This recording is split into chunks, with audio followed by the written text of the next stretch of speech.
I actually do a little bit of forensic work, and I work with a man who's never had an alcohol problem, and yet he's required to abstain from alcohol. Mm. And if he doesn't, what they do to you is they send you to rehab. Oh my goodness! So it's like a logical quandary. Yeah. Wait a second, he's going to rehab for treating what? He's being treated for not following what the court told him, but that's not a treatment. You don't get treated for disobedience. And by the way, I bet if he goes, he'll end up with a diagnostic label. There's no way he's going to alcohol. escape Yeah. What are they going to call him? Substance use disorder. Well, how are they going to bill him if they, he's in rehab? Call him something. You don't go, Robert, I'm worried. Here's what I'm worried about: the future of the world, because I know you're more active than that. I mean, we can't even fathom all that you're doing. You're lecturing at drug courts. You just told us you were up at SUNY talking to counselors. You're administering your program.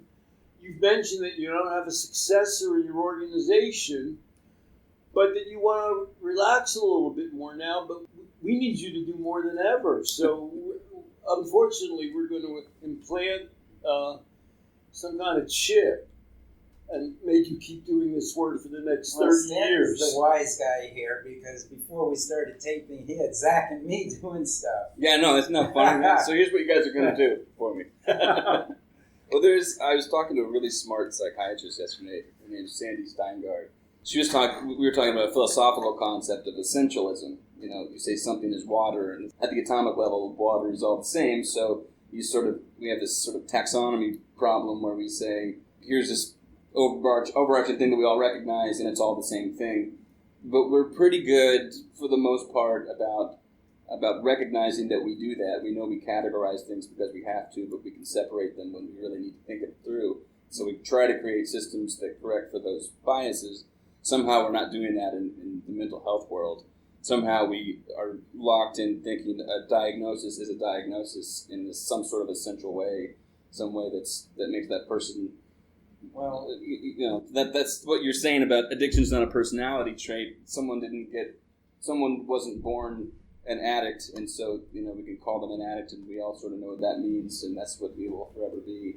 Well, I almost titled this talk "Why I Hate Therapists, Psychologists, Psychiatrists." You're having a conversation with somebody, or maybe just a layperson, and they say, "Oh, he's got OCD." Yeah. Oh boy, don't get me started on that. Yeah.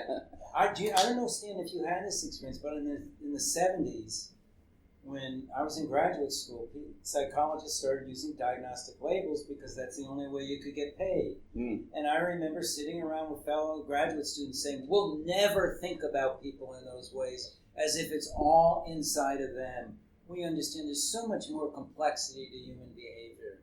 You roll the camera forward to modern times, and everyone, psychologists, everyone who wants to get insurance on down, psychiatrists, psychologists, social workers, counselors, everybody, this one's a this, that one's a that, everyone has a label, and the biggest thing these days, there's a book out that, I don't know how, a few years ago, I'm just reading it now, it's called Saving Normal.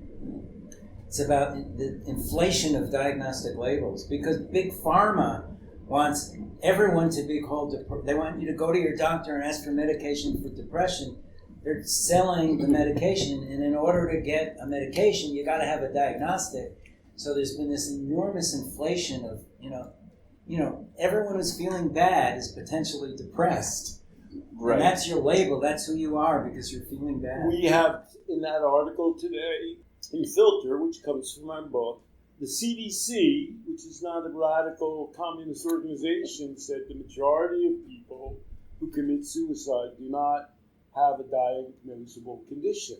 So what all of us would say, well, they're having a bad interaction with the world at this period. It might be a little short term, it might be a longer term. They need to deal with the world better.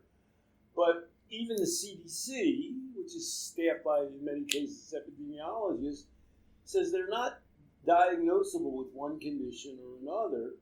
And the only way we know how to try to deal with it, and I quote the resident psychologist in the New York Times who directly contradicts the CDC saying most people who commit suicide have some diagnosable condition. And it's just not true. But so I would tell anybody listening to this, if they want to grow up to be like me, Robert, or Zach, I wonder if there are any people out there like that, assume we recoil when somebody breaks somebody down into a label.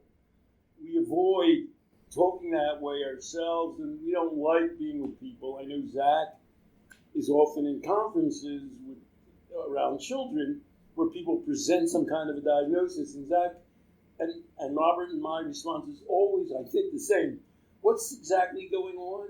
What's really going on? What's the kid doing? How are people reacting? What's he thinking? All of us want to break it down into their basic elemental. And if you can't do that, how are you going to help a person? You can't treat a condition. You have to treat a person and their interaction with the